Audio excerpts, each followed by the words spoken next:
What is going on, everybody? It is your boy Bad Dog here with another fitness video. Today, I want to talk about ego lifting in the gym and how that is really not a good thing and how it can be dangerous. Happy Super Bowl Sunday to everybody. If for whatever reason you're subscribed to this channel, not subscribed to my main channel, Bad Dog Sports, I'll be live in about an hour and a half over there for the Super Bowl. Come on by and hang out. Obviously, Super Bowl Sunday. A lot of good eats, some adult beverages. I mean, hell, even I'm going to take part in a couple of adult beverages during the game. I won't go overboard with that and take in all those excess calories that I don't want to do.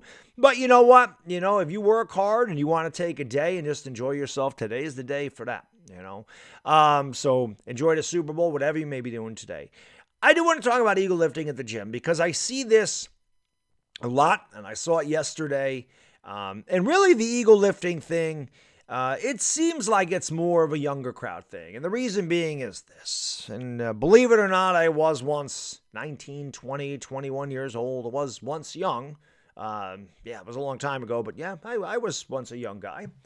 And normally when you're that age, you're still trying to kind of prove your manhood. You want to be tough. I'm going to be strong. I'm going to go into the gym and I'm going to move a house. I see this all the time, man. The ego lifting is one of the worst things that anybody can do. And again, I'm not saying that it's only a younger generation that does it, because there are definitely some older people that do it too, but it's definitely much more rare. If you don't know what an ego lifter is somebody that goes into the gym and they lift weights that are way too heavy for them to actually lift. You see, in the gym, it's all about quality and not quantity. If you're doing a rep incorrectly and you're using other muscle groups instead of the one you're supposed to be targeting, not only you're not going to see results, but you could end up hurting yourself. For instance, I saw these kids, and again, I don't know why all of a sudden in my gym there's a bunch of high school kids in there. I don't know where the hell they came from. I don't know why they're there. But these kids I'm guessing 17, I'm guessing in that area. Skinny. I was skinny when I was 17, really skinny. I weighed like 135 pounds when I graduated, man. It is what it is. Genetics are strange. I filled out when I got older, but I was skinny when I was that age.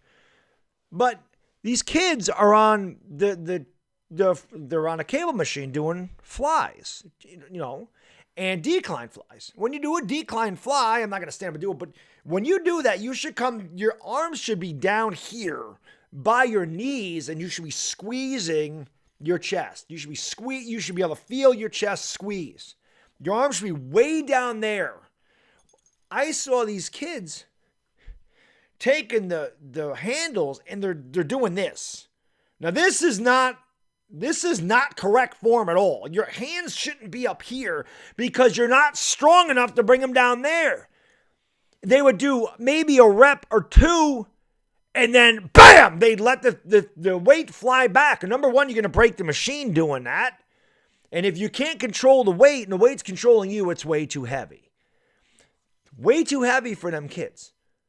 You're not going to see any results. You're doing one or two reps. You're doing it incorrectly. You're never getting anywhere like that. And you're going to end up hurting yourself.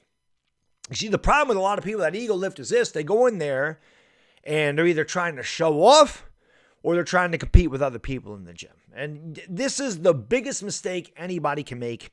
Never, ever worry about what anybody else in there lifts. It ain't about what anybody else is lifting. It ain't about what anybody else is doing. Everybody is constructed differently. Everybody's genetics have a potential and a limit.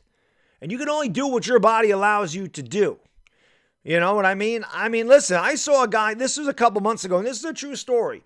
When I do my tricep press on the cable machine, I can rack it. I can rack it with doing reverse tricep press.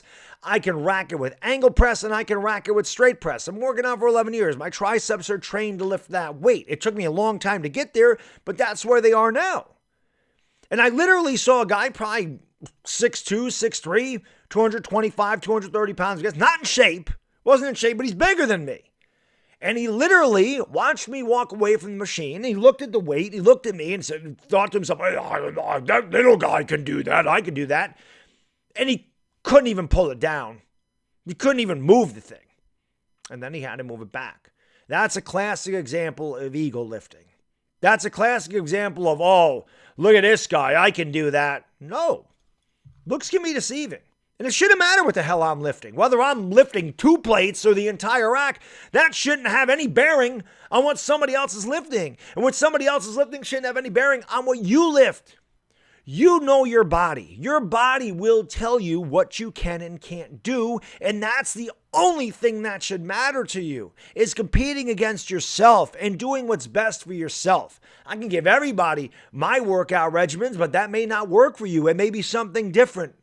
You know, pretty much after 11 years, me at 45 years old, man, I've pretty much reached my genetic potential. This is about maintaining it, maybe chopping a little bit more fat off my body and getting a little leaner. I'm not going to get any stronger. I am at my max. You know, I'm not taking 100-pound dumbbells on the chest press and going to 110s. It ain't happening. I can't do that. But that's my point. I know my limit. 100s are my limit. There's some days that I can't do that. And I'll do 95. Because I'm just like, you know what? Today's not the day. I'm a little bit more lethargic. I'm a little tired. I'm a little weaker. I can't do it. And then there's days where instead of 6 reps on 100, I may be able to do 8 because I feel more energetic and I have more energy and I'm a little stronger. You're going to have good days in there. You're going to have bad days in there. You have to lose the battle to win a war sometimes. It just is what it is. You're not going to lift the same every day. You're not going to feel the same every day. Some days you're going to feel great. Some days you're going to feel a little tired. It is just natural progression of your body is what it is.